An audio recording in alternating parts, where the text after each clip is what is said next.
how can you really know how badly this roster is or how poorly they're constructed if it's so many transfers and we haven't seen them together? So I'm going to stop and leave it there because Dawn Montgomery has joined us, and I'm excited for you to be a part of this conversation with us. I know Deion Sanders is your favorite person, but he's catching a lot of heat right now. So I want to hear from both of you. What do you think some of that's about? And is it fair? You kind of embellished. You embellished there a little bit. He is not my favorite. I thought people sensed the sarcasm. I thought they sensed the sarcasm. I thought sarcastically. Yes. But honestly, I'm with you. I hate that I have to side with him at this point because you have to give him an opportunity to kind of show and prove. I mean, the bar is technically low at this point for Colorado. I'm sorry. I have to be the person to say that. They're coming off of a 1-11 season. And technically when they were winning, it was like around 4 games and the head coach was fired at that time. So as far as I'm concerned, it's different and it's not something that college football is used to. But I think one thing that he has always stood out in doing is doing his own thing. And if his own thing means that it's going to create a winning season for them in Colorado, then as far as I'm concerned, I just feel like people should just sit back and watch and wait. Understand the logic behind that. I definitely think that you do have to wait. I think what's going on is that everybody's looking at what's happening up until now and saying, okay, I don't think that this is going to be what we think. Him dismissing all of those players and all of these transfers.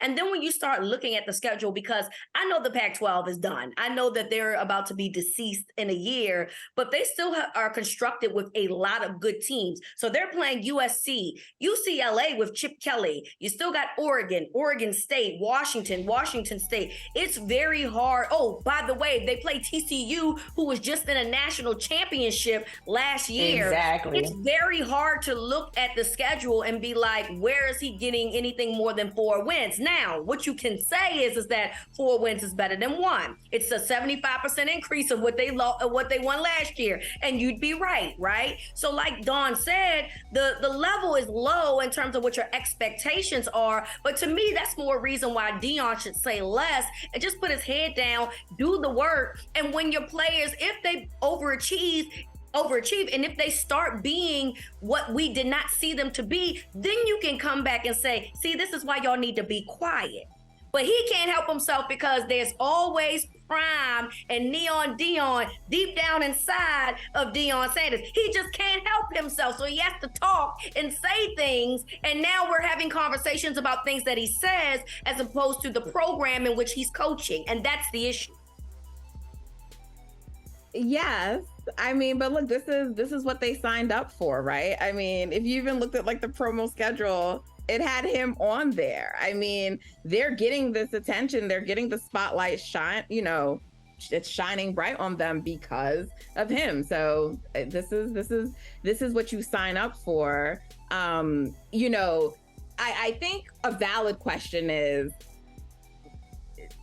what does that mean when you sort of turn over a squad like that? Not that many players remaining from the previous, team. And just in general, when you bring a bunch of new people together, I think it's valid to sort of ask, how are you going to build a culture? Like, how are you going to bring these people together? But do you seem to take we can't use that word. Yes. Because God forbid. God forbid we say that. It was very triggering for him. Why do you think that is? So I think he's still carrying over that energy that he's had. The way he left Jackson State, let's just be honest, that's still on him. Like, even his daughter had something to say after Jackson State won against, South Carolina State. Shouts out to TC Taylor over there.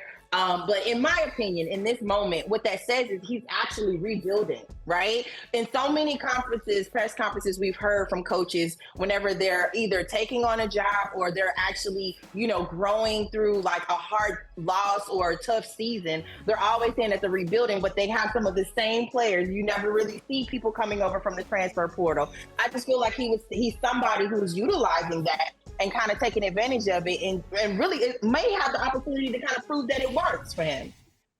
Right.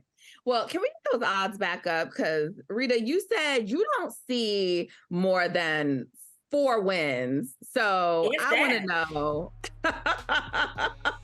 are you taking the over? Barely. You know, and tell me the 4 wins that you see, but potentially. I can't even, like, once I started looking at their in-conference schedule, I was just kind of like, I just don't know where the wins are coming, because again, I know that we're ragging on the Pac-12 because of their demise, but the Pac-12 very good. Okay, they play Nebraska. Maybe no.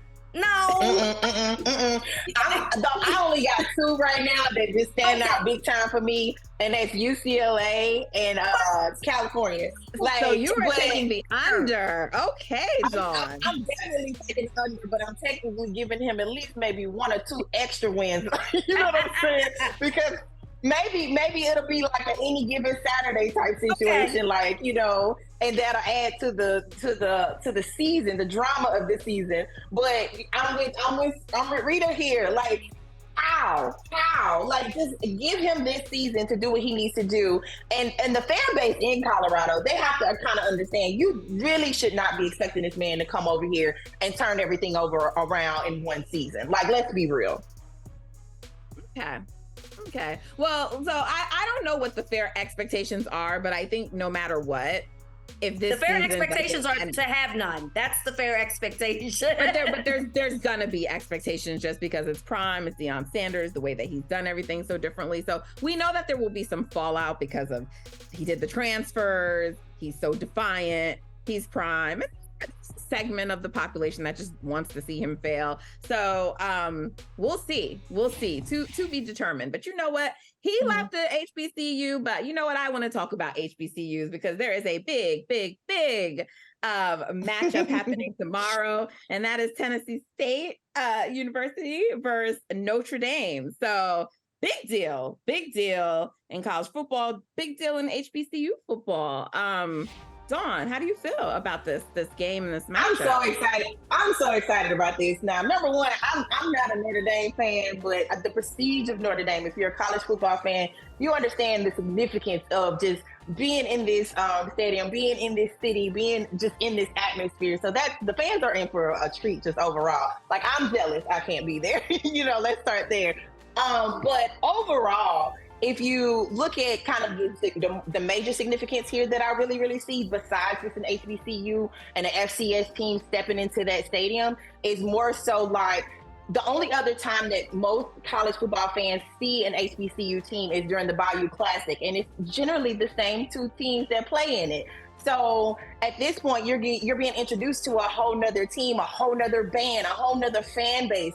These people are going to show up, and I just want to make sure that it's just drilled that it's always important to kind of figure out other ways of giving HBCUs a bigger stage every single time. Because as far as I'm concerned, with the MEAC Swag Challenge, I didn't feel like ESPN did. I mean, they did him a disservice, you know, during College Game Day. They didn't even mention it as far as like who they thought would win as far as college picks. But we know that Notre Dame, they're going to talk about Notre Dame. They're going to talk about them playing Tennessee State. So they're going to have to pick a team. But guess what? That gives them even more exposure. And I think that that's one of the things that we've consistently asked for, is give us that space, give us that opportunity, and let us show up and show out and do what we do best.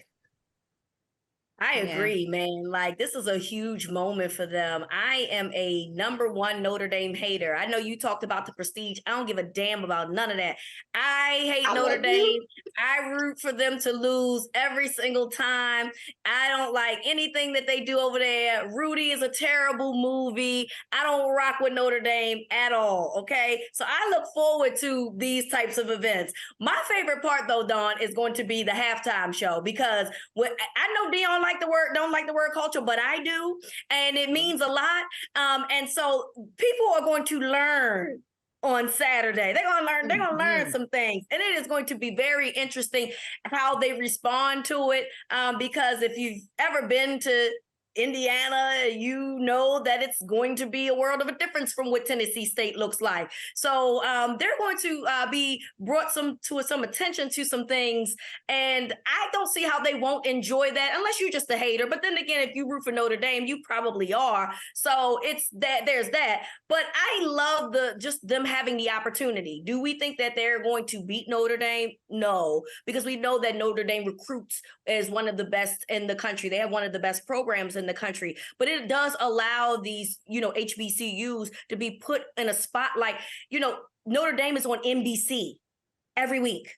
It allows them to be put in a spotlight that they've never been put in before. Things that, and players that, are playing well, get an opportunity to play in some bright lights that they've never had before. So I am extremely excited about this. I would love to see more of this. We know that the NCAA loves adding quote unquote cupcake games against top programs. And look, I know people will say, well, don't bring in HBCUs for that. Don't try to beat up the little man. But my take on that is that they earn money for the program, which is always a big thing. And two, they get the opportunity for the exposure. Why would I not want my program to be a part of that? Correct. Right. And then if I'm gonna be 100 and be a true fan right now, let's talk about how we got two black head coaches on the field in that stadium, which has never happened ever before. Okay. Like, this is history in the making. And both of them fine. You know what I'm saying? You got Marcus Fine Freeman on one sideline, and you got Eddie Fine George on the other side. So we're winning. We are all winning, Listen, I am joining Rita's bandwagon. I really don't hate Notre Dame, but for this game, I'm gonna hate them because, as y'all can see in my feed, I don't know how, but I need TSU, I'm sorry, to pull off the upset for the culture. Okay, so we got the ban, and then I need the win for the culture. Okay, what did Issa Rae say? Look, I get that there's other, of us involved over on Notre Dame, but for purposes of this weekend, I'm rooting for Issa Rae said, if you know, you know. Everybody black. Marcus Okay. makes it. Freeman makes it less. Freeman makes it harder for me to hate them so much, but that's the thing. Look, once he's gone, then I'm back to hating 110%, baby. Oh, so now absolutely. it's 99.9. Hey, thank you for watching Brother from Another. If you haven't hit that subscribe button, go ahead and do that now. Don't forget, you can catch us 3 to 4 weekdays on PeacockTV.com and on Sirius XM Channel 85.